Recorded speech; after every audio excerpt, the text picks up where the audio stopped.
What's up everyone, welcome to this video.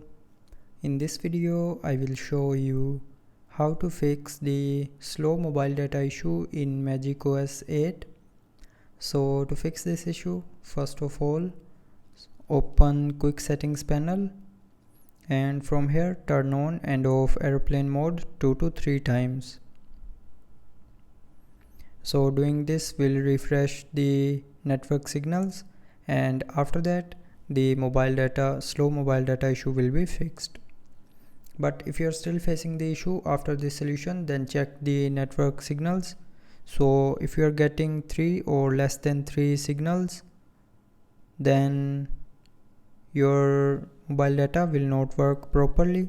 So move to an area where you can get at least more than 3 bars of signals, and after getting good network signals, the mobile data will start working fast.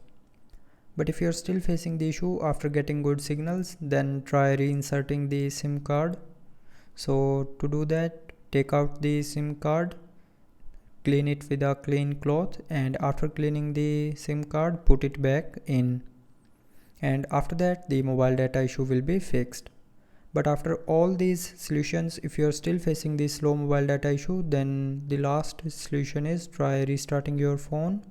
So to restart, press and hold on this power button.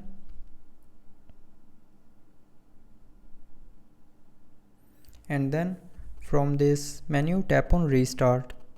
So when you will tap on this restart option here, it will restart your phone, and restarting your phone can fix small software glitches like mobile data issue. So after restarting your phone, the mobile data will start working properly. So I hope you liked the video. Thanks for watching.